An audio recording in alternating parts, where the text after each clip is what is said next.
Welcome to Living Dharma, a podcast from the Tergar Institute. I'm Summa Kunzang Pamo, here with my co-host Justin Kelly, as we explore what it means to bring Buddhist wisdom into everyday life. Each episode features conversations with practitioners, teachers, and change makers who are living the path in real, grounded, and inspiring ways. We're so glad you're here.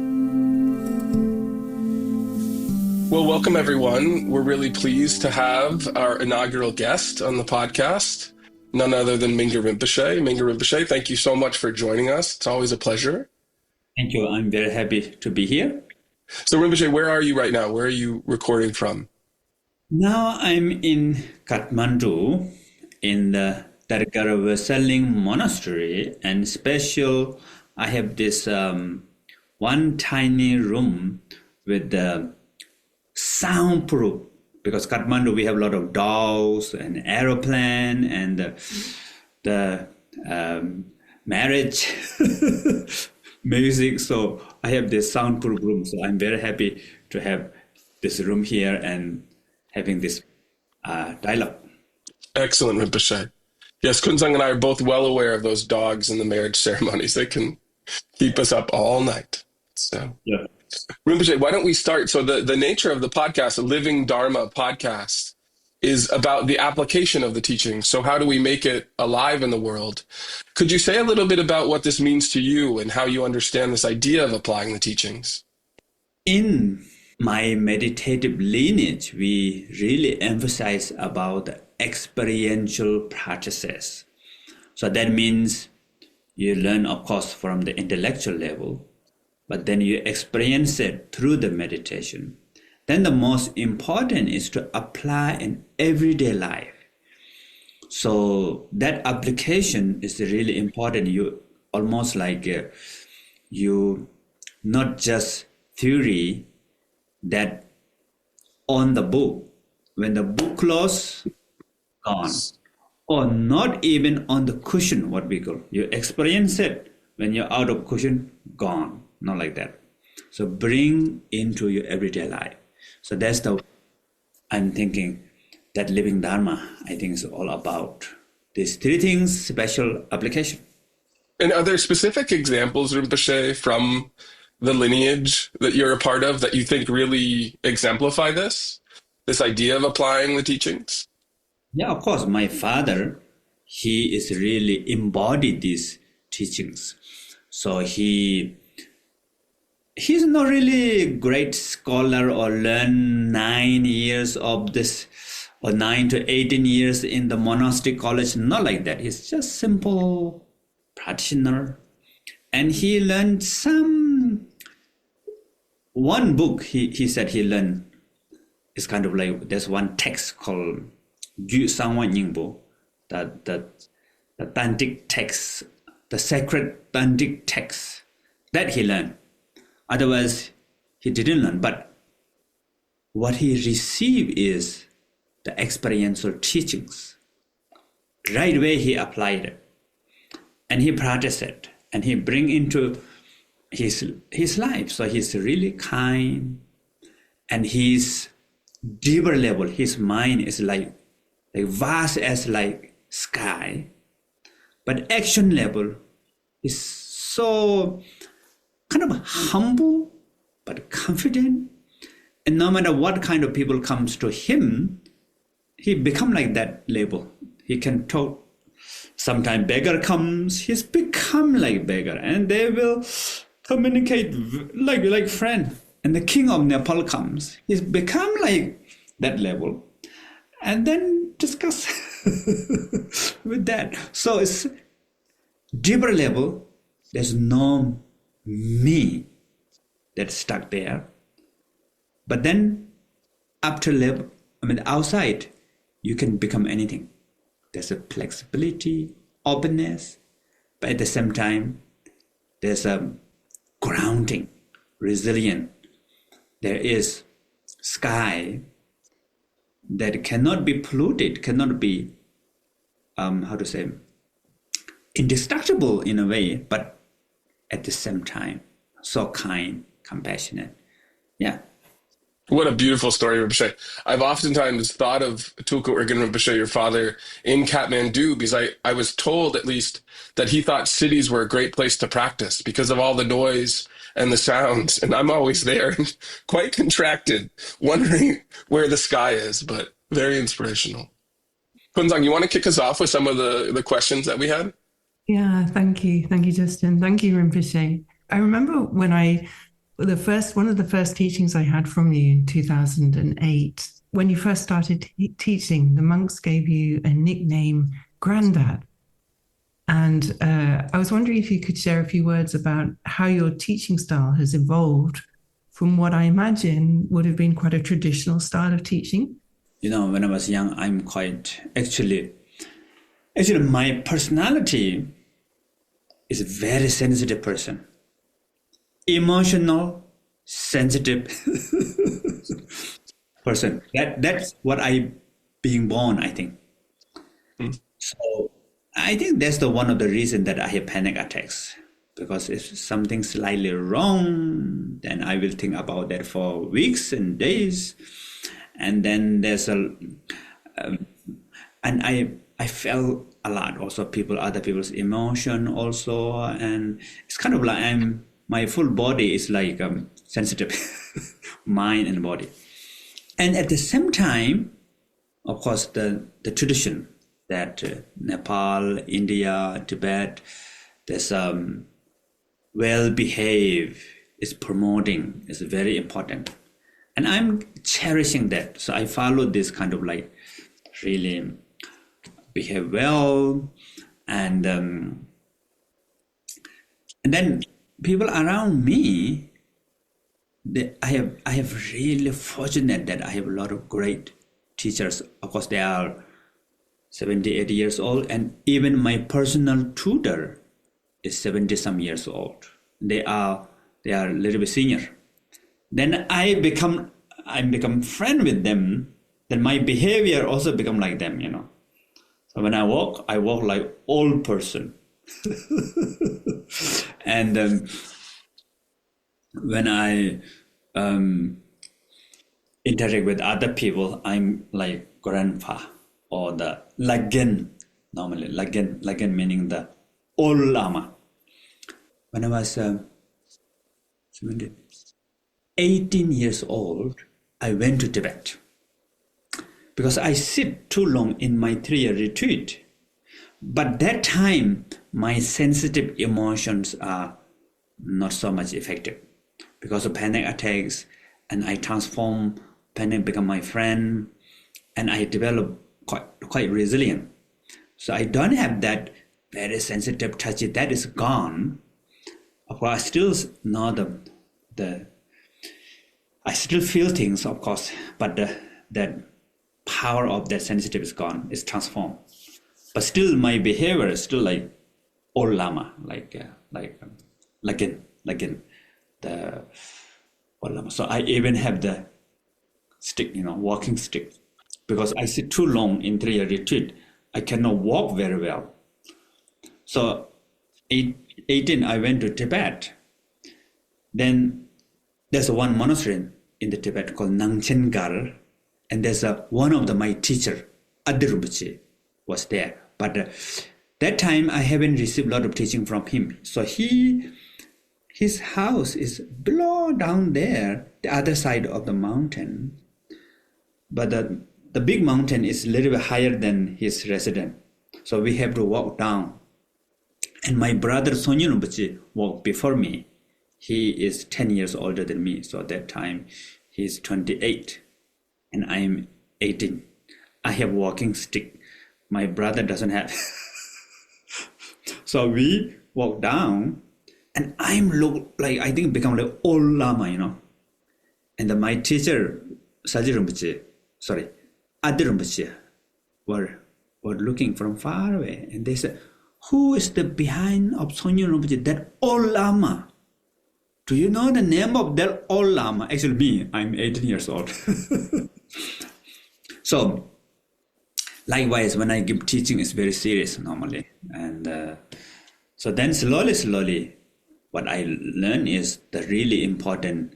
What Buddha said, the teaching style need to adapt the law, come merba, the personality, law meaning mentality, come meaning personality, merba meaning interest.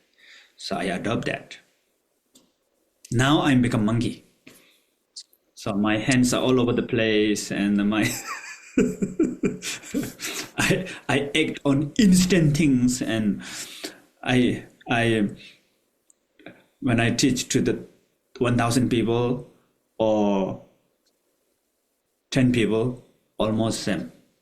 Or living in my house or teaching in the public, the talking in my house, teaching in the public, almost same. So I don't have this so much like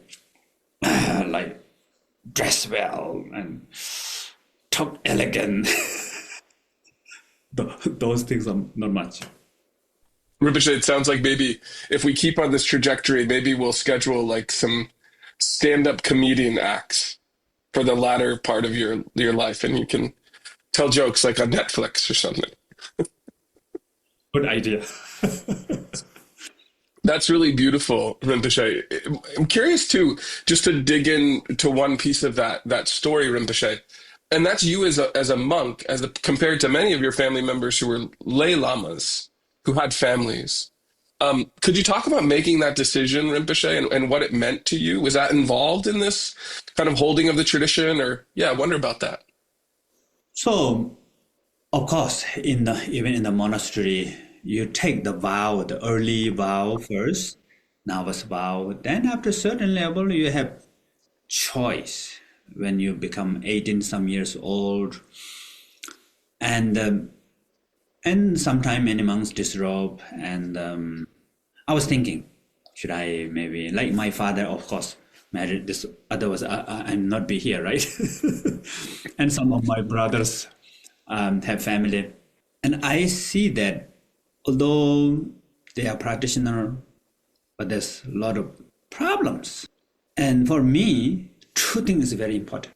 First, my personal practice, like retreats, personal retreats, ongoing, continued learning these wonderful teachings. I always have this excitement, deeper level, never bored, because of this path, this journey is really, really interesting.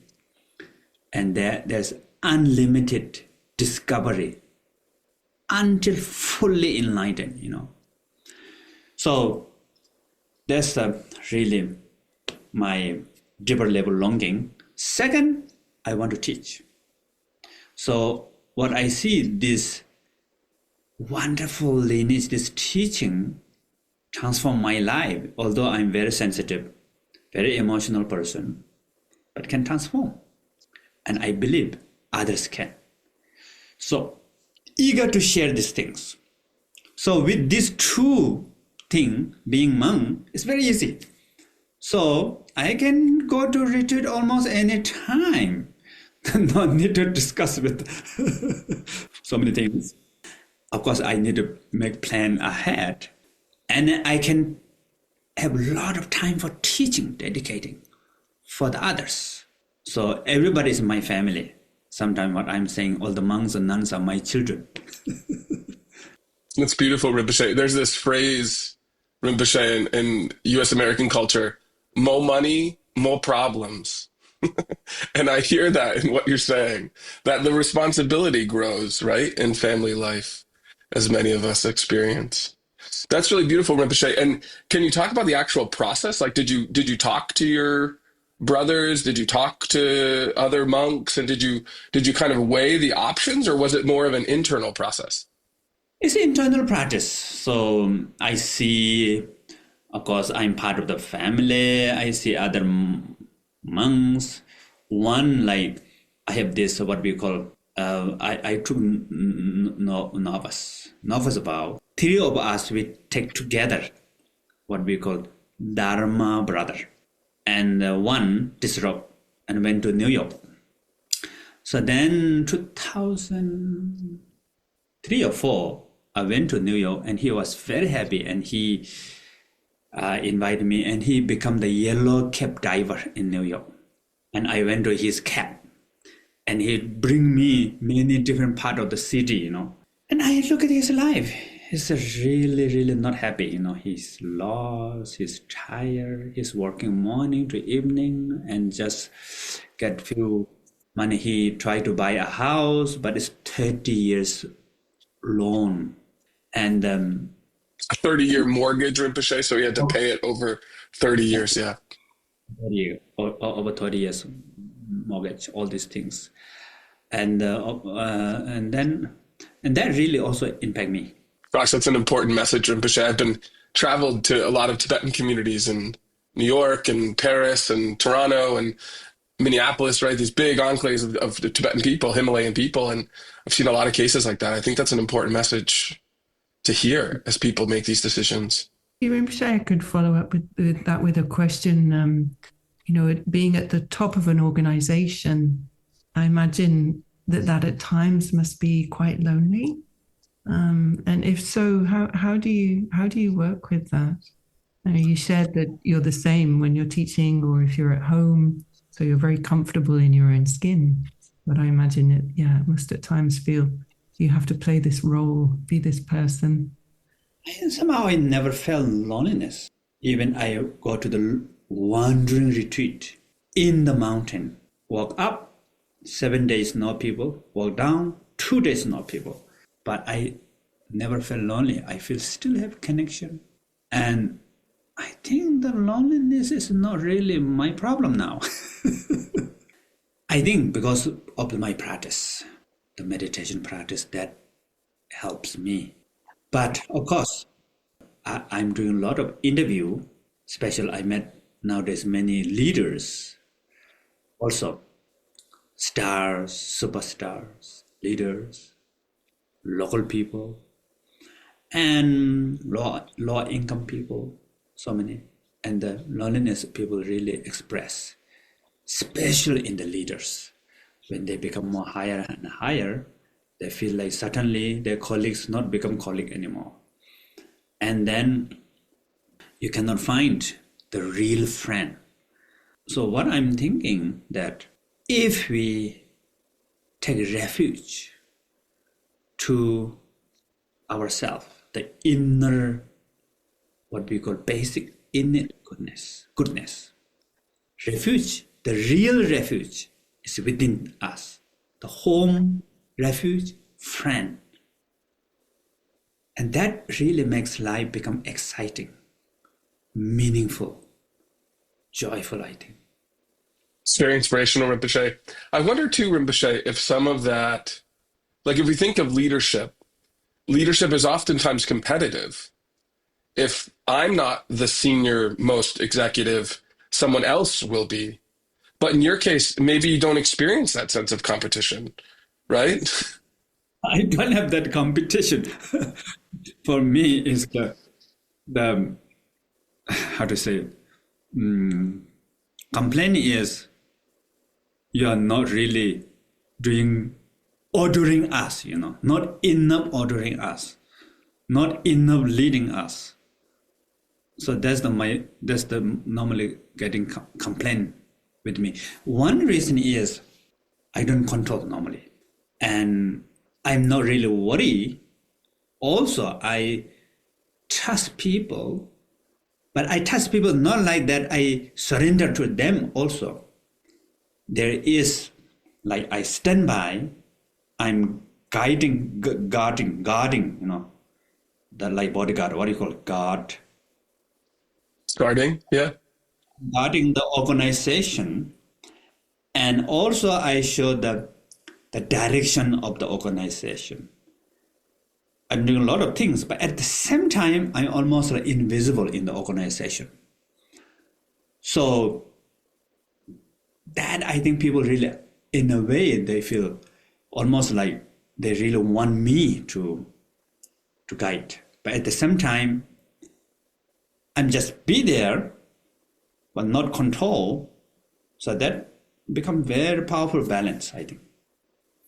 And one of the reasons that works for me is I see the basic innate goodness within everybody. So I don't have human problem 99% of the time, I can say.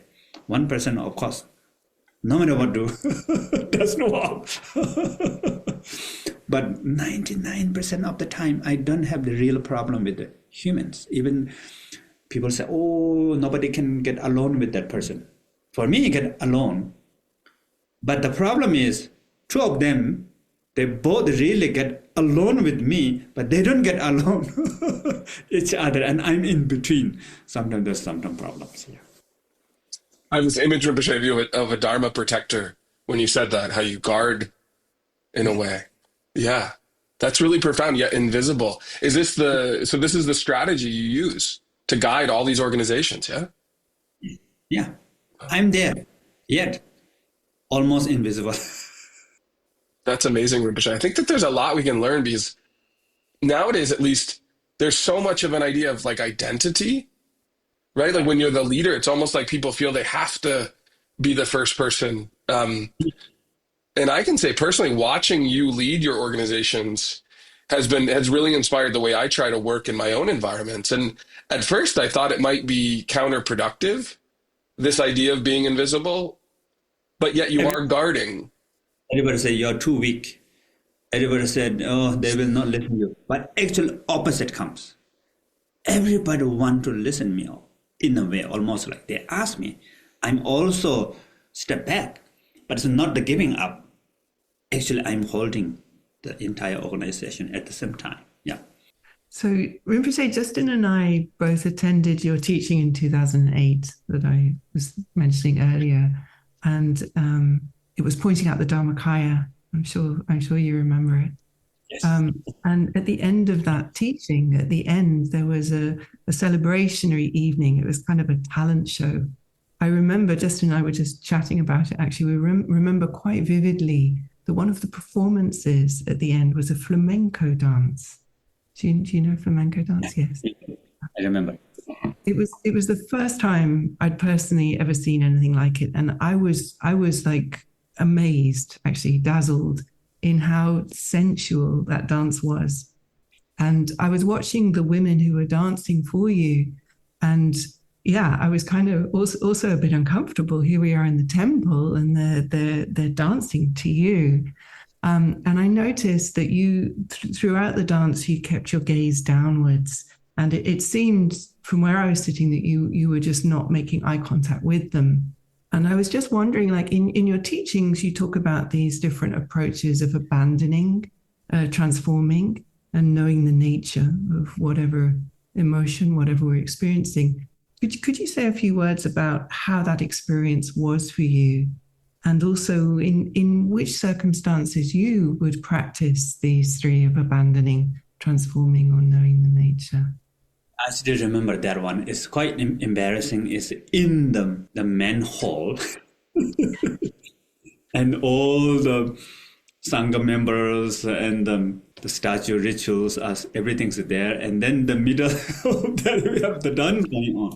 Normally, we have these three things, kind of like abandoning, like what we call antidote style. Meaning, when there's a problem, you apply antidote, something else. So then, like, if there's a sickness, you have medicine. That medicine get rid of sickness. So that's the antidote style, like abandoning. The problem and the solution, they are two separate things. And the solution need to get rid of problem. Second style is what we call transformation. Sometimes what we call self-antidote. Problem can be solution. Obstacle become opportunity. Poison become medicine. So that is normally we have in our Tergar, like Joy of Living 1, 2, 3, all has a lot of emphasis about self-antidote. Like normally I talk about panic attacks. After a certain level, panic become object of my meditation. Panic become support for awareness. So not just awareness, love and compassion and the wisdom. And likewise, anger, hatred, desire, attachment, jealousy, loneliness, low self-esteem, everything can be support for awareness. You can find love and compassion within the beneath of that, or the essence of that clashes, that emotion, and the wisdom also. So transform. And number three is like special in the Vajrayana style. Everything's a perfect, your true nature. Everybody has this basic goodness. No need to get rid of, no need to transform anything, no need to add on anything. You just need to recognize that your true nature. Like if you're holding big diamond in your hand, and if you don't know diamond, then what you have to do? There's a diamond. That's all. No need to make diamond. No need to get rid of diamond. No need to change diamond. It's recognized diamond is a diamond. So that's a third. Them seeing as they are. So we need to this practice normally. Behavioral level, what we call apply antidote style. Because, of course, in the meditation level, could be transformation. Could be everything's okay, perfect. But the behavioral level, if you say everything okay, then big problem. If you want to do business, every okay, how much okay? How much cost for this? You can, anything is okay. And if you become the organization leader, everything is okay. Then the organization become chaotic. So behavioral level, you need to have some kind of like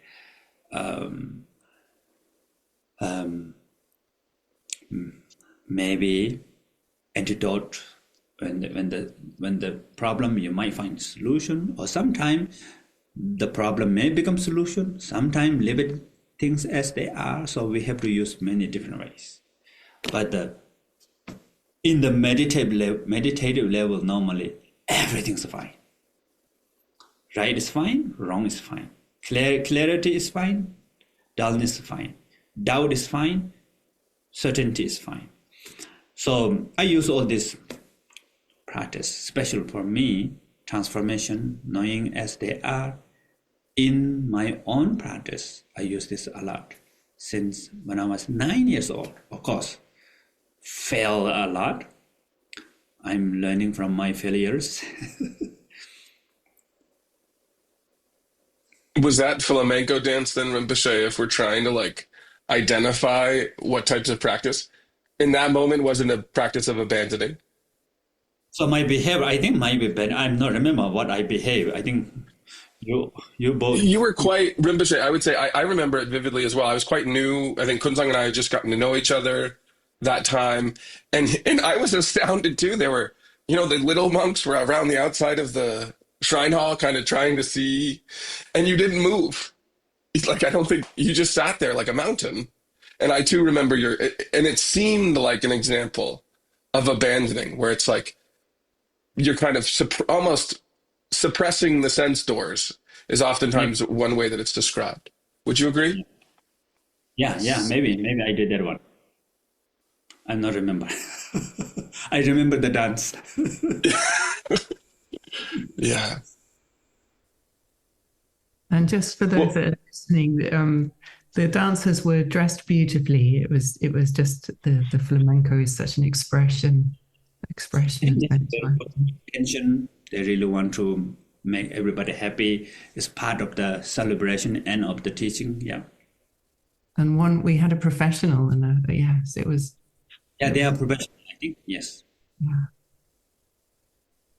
That was amazing. Rinpoche, let's talk a little bit about science and Buddhism, right? This is something that you spend a lot of time thinking about. And we have wonderful community members, of course, Cortland Dahl and Richie Davidson and Antoine Lutz. So you've got Francisco Varela, people that you've known very well. But I want to look at it from a slightly different direction and see if you agree with any of this. One of the what are called narratives, so one of the ways we're understanding the relationship between science and Buddhism is that science is almost like put over Buddhism, and Buddhism needs to kind of justify itself to science. Do you see this happening, Rinpoche, as we start to study meditation more deeply? Am I misreading it? Are we misreading it? How does it impact your understanding of this discussion? So for the meditator, we are not really totally relying on the science that what we have now in the modern way. We have inner science. So it's like what Buddha said: "Don't take my words because of I say so. You can take it my teaching just like gold. You rub it, burn, and become more genuine, more clear. So you can test, you can see it works for you or not. Continue practice, continue revive." So that's the inner science, experiential. So for that, we are fine. We don't need to rely on science. But right now in the world, like this 21st century, science is really kind of like discovering so many things. Of course, there might have some scientists have different motivation, and some science might be looking only one side.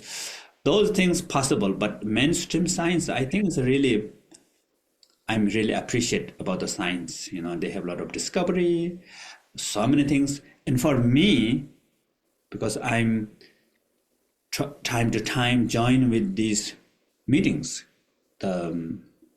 sometimes we invite great scientists and we share together. And what I see is every year, the view is getting close. So view meaning in the meditative tradition, we discuss about the awareness and the wisdom. We talk about impermanence, interdependence, even emptiness, and the basic innate goodness. And there's a lot of things about the loving kindness, compassion related with the social science. So what I feel is even physics, even about the universe, is kind of like coming together. What this teaching in my tradition, now the modern scientific discovery, every year getting close. That's what I feel. Of course, we talk about a different language, different perspective, even category, also different categorization, but the meaning is something. So it's fascinating. And do you anticipate, Rinpoche, that that'll continue? Like when you think about this relationship? Of course, I'm eager to do the next one. Fantastic. Well, Rinpoche, we thought we'd spend a few minutes now kind of going through some of the topics that are on people's minds, like the big topics. And Kunzang, I don't know if you want to kick us off, but just to get your thoughts on these topics that are really, I think, on people's hearts and minds. Mm-hmm. Thank you, Justin. So something that I think everyone seems very moved and concerned about is climate change. Do you have any advice how you're working with this, or how we can work with it? Yeah. Yeah. So when I was young, in my hometown, like my town name Nubri is in Tibetan language, but now they changed name Nubri. So in Nepal also they call Nubri. And special my village called Samagaon is in front of mountain Manasilo. So if I walk from my home half hour, I can touch my hand to the glaciers. And we have this lake, and surrounded by lake, there's a glacier. So I walk to the lake and go a little bit on the side, and I can touch the glacier. And when I was 9, I totally moved to Kathmandu. So I didn't go to my village. Then I go to the India to study, then finish 3-year retreat. Then I study in the monastery college. So maybe about 15, 20 years later, 20 years maybe. And I went back to my hometown. So one day morning, I woke up and I walked to that lake. Now the glacier around that lake is totally gone. And I have to walk 2 hours to go up to the mountain to touch my hand to the glacier. So I was really, really kind of like upset, scared, a little bit angry. And now we are having this climate change. So what we can do? So I was really thinking about that. Although I cannot change the world, most people easily give up because I cannot change the world. So I can do whatever my part. So, and later we are doing a little bit like a lot of social work in the Himalayan region, helping the people and helping the environment. So, like even my resident now in this room behind me, the small land, I put a lot of trees. It's like become small forest. And in front, we bought this one about 6 years ago, I think. Now coming big tree also, forest. So whatever we can do in our personal level, I think is very important. And at the same time, we can work with this anxiety. Nowadays, people call climate anxiety, right? So we can work with that with awareness, love and compassion, and wisdom. It's beautiful, Rinpoche. Another topic that people are facing right now in our current era is a lot of extremism. So I think people on kind of both sides of the political divide, across Europe, South America, Asia, North America, people who are what we oftentimes now call right-wing, believe that the left-wing and the more liberal folks are extreme, and the liberal folks believe the right-wing is extreme. And people use words like fascism, and people use words like dictators, right? And so people are really worried about this. When you look at the world's political landscape, what do you think? Yeah, lately there's a lot of turbulence around the world, a lot of complex, we're having wars also. And really, when I open the news, I really feel sad. I feel really sad. And I do a lot of dedication, pray for world peace. And, but still don't give up. So I'm continued promoting compassion, awareness, wisdom. I'm still teaching. And also, people from these countries, there are many people listening when I talk. And I'm promoting compassion, awareness. Hopefully, might have seed. It may become seed for the people. So the world is based on individual. So all of us individual. If we change ourselves, and through that maybe we can impact our friends, family. They might have impact other people, like ripple impact. So then world can change. Because world is just based on the individual. But if we think I cannot change the world, then give up. Or I want to change the world, then become war. If you don't change ourselves, we think I want to change the world, it doesn't work. So what we are doing now in Tergar, I think these are very important elements for the changing of the world better way in the future. Even when you sit on the cushion, so look like you're quiet, look like you're yourself, and you might think how I'm helping others. Actually, you are creating very important cause and conditions to help others. Because you're helping yourself, through that you can help others. Rinpoche, it's an amazing message, but just to push a little bit on that topic, how do we're in, it seems like desperate times. People are desperate. How do we do this? Like you said earlier, your leadership style is you recognize the basic goodness in everyone. How do you do that when the atrocities are so extreme? So even people complain, like somebody said, dictator, whatever. For me, I listen.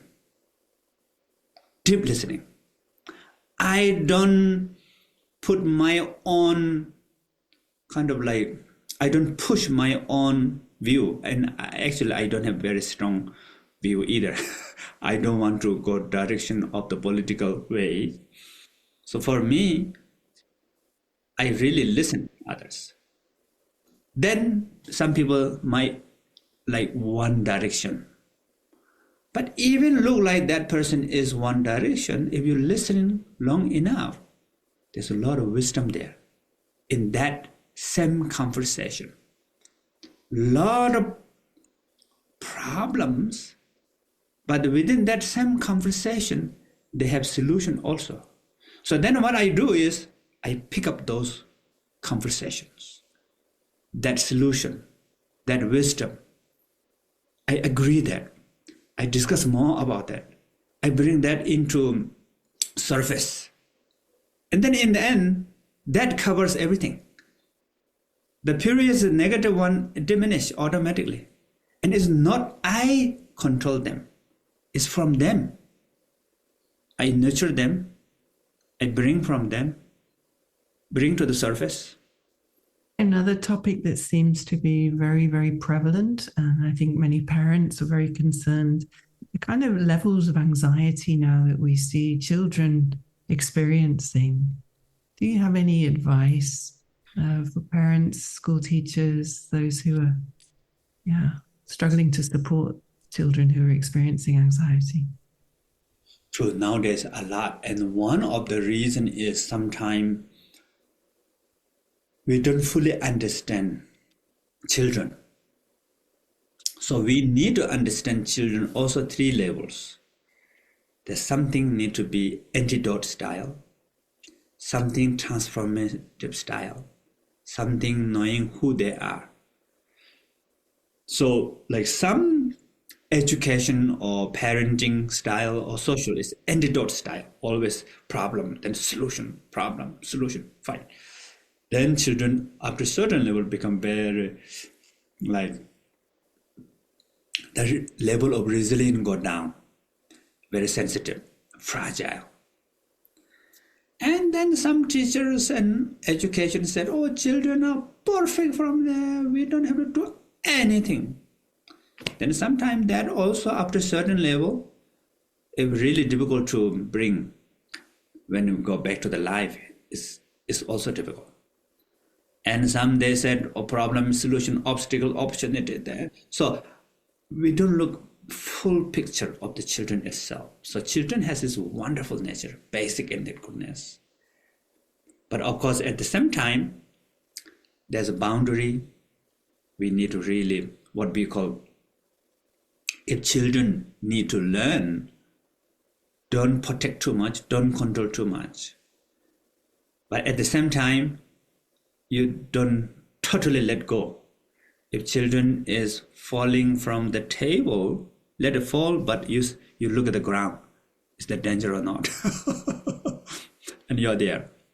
So, and another important is really need to develop resilience with the children. So the resilience comes that recognizing this basic innate goodness within ourselves, refuge within ourselves. Then also impermanent, learning about impermanent is really important. So life is up and down, and children need to know about the up and down. And then when the up and down comes to your life, what you should do. Internal level, inner development level. Normally, in the normal school, they don't teach them. They just teach external skills.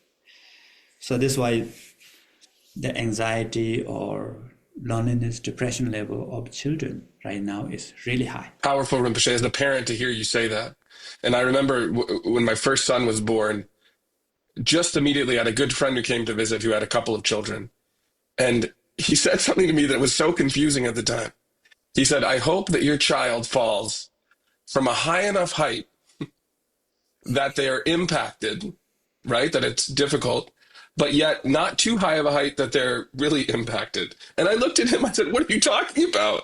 Like, and it's that case. It's to say children are resilient. We need to give them the opportunity to be resilient. And of course, what you just described, support them. Yes. Wonderful. Wonderful. Very inspirational. Rinpoche, another topic that's around the world and is very impactful for people and unfortunately is leading to really high rates of suicide, depression, anxiety is transgenderism. And so people who are transitioning from one gender to another or self-identifying, and how, and this question I'm curious, how is, because you're traveling the world, you're seeing this, right? How is it impacting how you are in your life and your teachings? And yeah, I'm curious if you have any thoughts on that. So the most important, normally we have this identity, almost like self-identity, who we are, what we believe, my value, my faith. And sometimes we give up our life for that value, that identity. So it's very strong normally, rooted within us. So normally what we call is like permanent singularity, independent, the notion of these three things. Like notion of singularity meaning kind of like that self-identity, almost like single, and that related with the self-cherishing, like number one, the best, I will need to win, something like that. Then it's permanent, meaning don't want to change. It's very stable and, kind of like fixed. Then there's independent, meaning you want to control everything in your hand. And this combined together.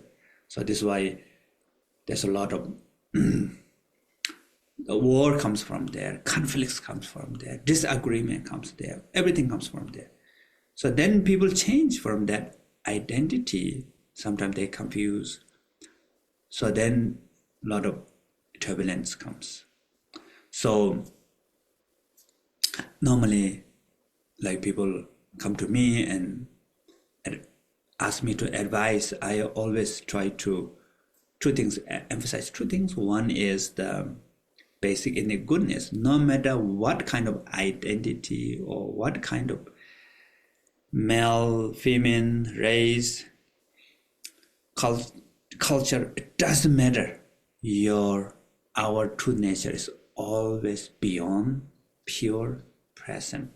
And remember that and appreciate about that. Second thing is then to accept the impermanent.